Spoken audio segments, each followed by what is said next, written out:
In March of 2011, a popular revolution began in Syria against the rule of Syrian dictator Bashar al-Assad. Just as in Libya, the protest turned into a violent rebellion, with extremists from all over the world entering into Syria and putting up an armed resistance against al-Assad's regime.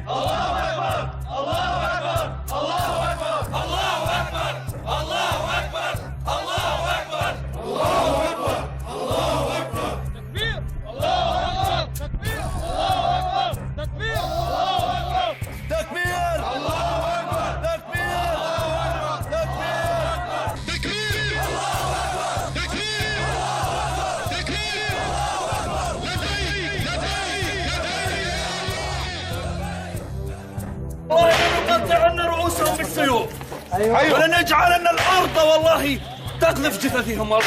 الله حيا رحمة للكفر وخونة أبو بكر الصديق. ويحكم 5% سندوسكم في بقرنا. رسالة من أبو حفص. وين رحت؟ رسالة إلى الشعوب العربية المسلمة. بسم الله الرحمن الرحيم. إن الحمد لله ليس الحمد لكم يا عباد أمريكا وروسيا، يا خنتم الشعب السوري والمجاهدين. ألا تعلمون إن شعبا قادر أن يتحدى العالم كله؟ أنتم تضحكون علي. أين صواريخ ستريلا وإيجلا التي تقذف هذه الشياعات؟ أنتم خونوا وخنتم الله والرسول. والله لنقاتل بالسيوف، لنقاتل بالبنادق، لنقاتل في الحجارة. والله إنا منتصرون ونقطع رؤوسكم بهذه السيوف. هذه بلاد الشام اللي وعد بها رسول الله.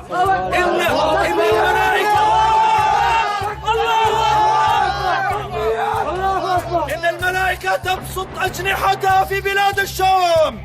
إن الملائكة تبسط أجنحة بلاد الشام. اغربوا عنا، نحن سنجاهد، نساؤنا ستجاهد، أولادنا ستجاهد. سوريا جيش هوب helicopter shot down. خايف وين؟ نحن وصلنا الطيارة تقريبا. Let's go get them. يلا.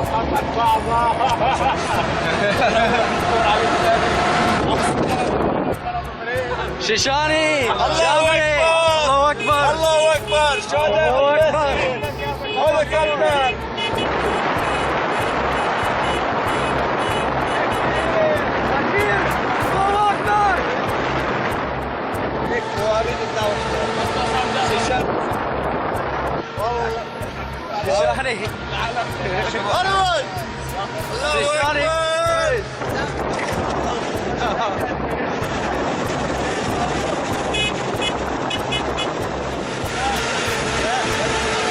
Blast these fools.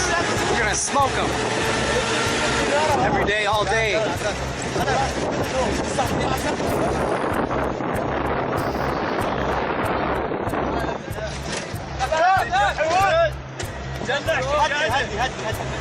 هدي عمالة هدي بتجنح العالة شيشاني مشان الضجة تروحنا Smoke them.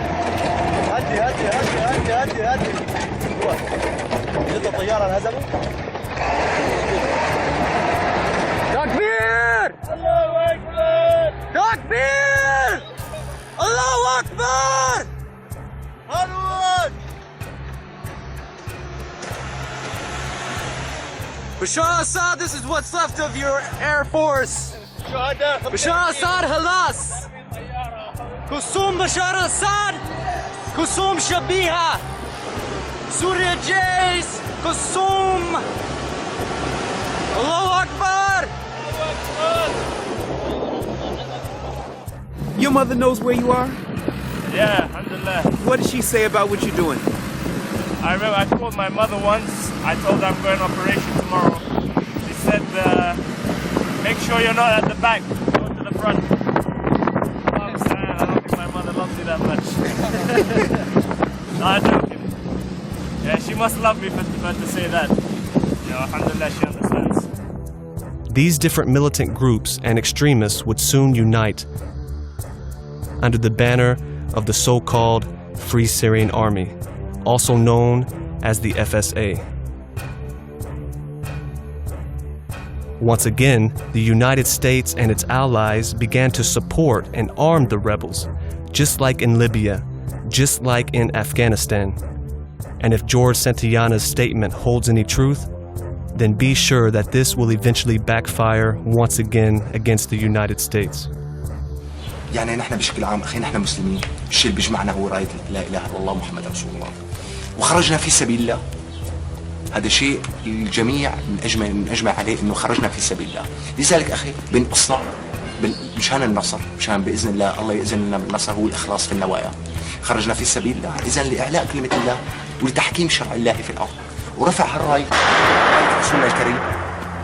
وقت بيكون هالموضوع قول وفعل إنه نحن خرجنا لإعلاء كلمة الله قول وفعل، ولرفع راية الإسلام قول وفعل، هي وقتها بإذن الله بيكون بإذن الله أنا بظن النصر قريب.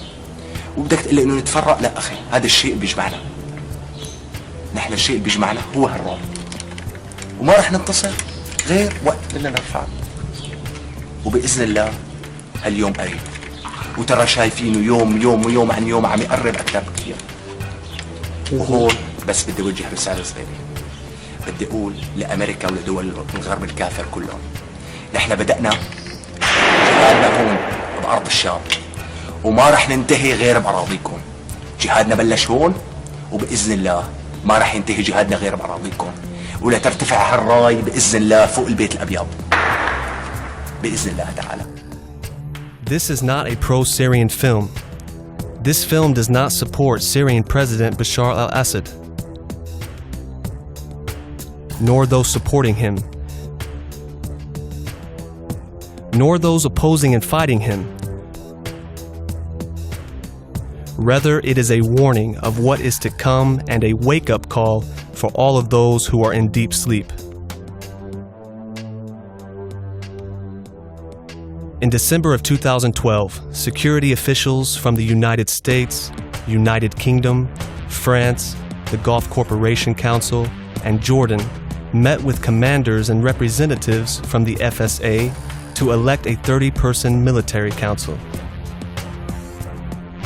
Although sources prove that these nations have been covertly funding and providing logistical support for the FSA since 2011, the collaboration became more apparent in May of 2013, when Senator John McCain from the United States secretly entered into Syria to meet with the FSA, to hold meetings with its commanders to try to enforce a no-fly zone in Syria, while the FSA requested anti-aircraft support and heavier weaponry for the rebel group. Let there be no doubt that the threat of chemical weapons is real. I note this morning's headline from the Associated Press, and I quote, Israel's military intelligence chief says Syria's Assad readying to use chemical weapons. Madam President, I ask unanimous consent that that article be included in the record from the Washington Post. Without objection.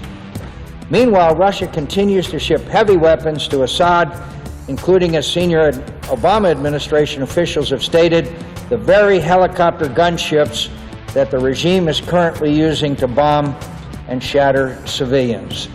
As the United States and the international community stand idle, the consequences are clear. Syria will become a failed state in the heart of the Middle East, threatening both our ally Israel and our NATO ally Turkey. Where Bashar al-Assad believes he is winning on the battlefield, he has no incentive to stop fighting and negotiation. Our European powers, led by the French and British, seem to understand this clearly, which is why they are urgently working to persuade their allies to lift an embargo on supplying arms to the Syrian opposition. They understand that only a change in military power will bring this conflict to an end. The Syrian opposition needs our help to change the balance of power on the ground. I've had the honor of meeting one of the key leaders of the Syrian opposition, led by a named Sheikh al-Khatib, the president of the Syrian National Coalition. Sheikh al-Khatib and the National Coalition are doing everything the international community asked of them. They've worked to bring together credible, moderate members of the Syrian opposition. They're building institutions, both civilian and military. And while the United States and our partners deserve credit, in helping and pushing them to do so.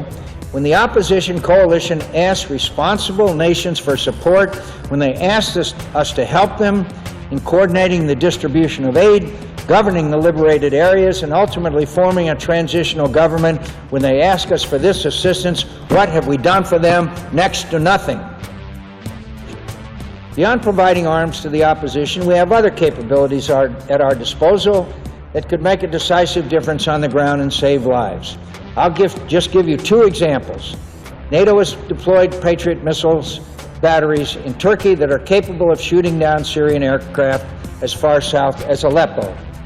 We could establish a limited no-fly zone using these systems, and believe me, after the first few Syrian aircraft are shot down, I doubt Assad's pilots will be lining up to fly missions anymore. Another option would be just to destroy Assad's aircraft on their runways with cruise missiles and other standoff weapons. Either way, we can take Syrian air power off the table. Later, sources proved that the group Senator John McCain met with were responsible for kidnappings of Shia pilgrims. So I know that you are a member of the Foreign Relations Committee. The question is, what do you think is the top priority in terms of foreign affairs for the United States? I think the top priority for the country, constitutionally, historically, and appropriately, is defense of the country. That's what we're supposed to do in Washington.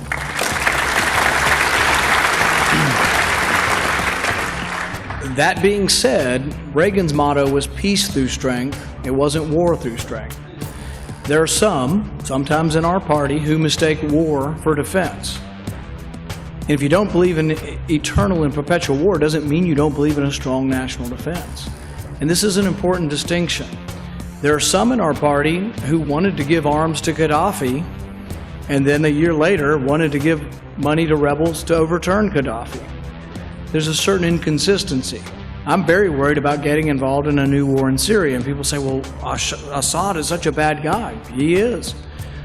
But on the other side, we have Al-Qaeda and now Nusra. And then they say there are some pro-Western people, and they say, oh, we're going to vet them. Well, apparently we've got a senator over there who had a picture taken with some kidnappers, so I don't know how good a job we're going to do vetting those who are going to get the arms. So there's two ironies you have to overcome if you want to get involved in the war in Syria. The first irony is you will be allied with Al-Qaeda. The second irony is most of the Christians are on the other side. So you may be arming Islamic rebels who may well be killing Christians. Does that make Assad a good person? No. I don't think there are any good people in this war.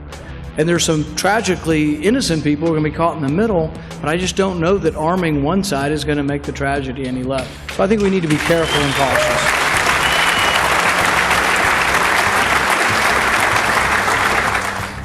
It has become absolutely clear that there is a strong support for the extremists from all over the world that make up the FSA by the Western nations, mainly the United States.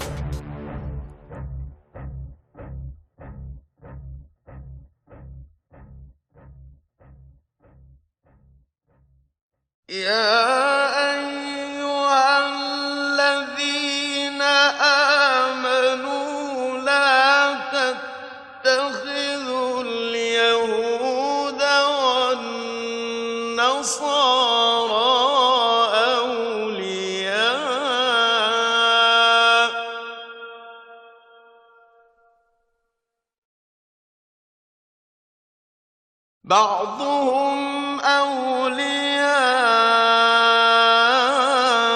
بعض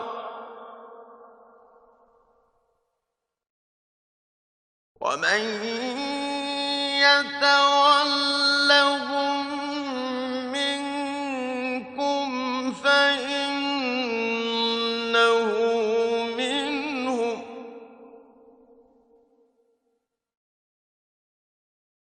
إن الله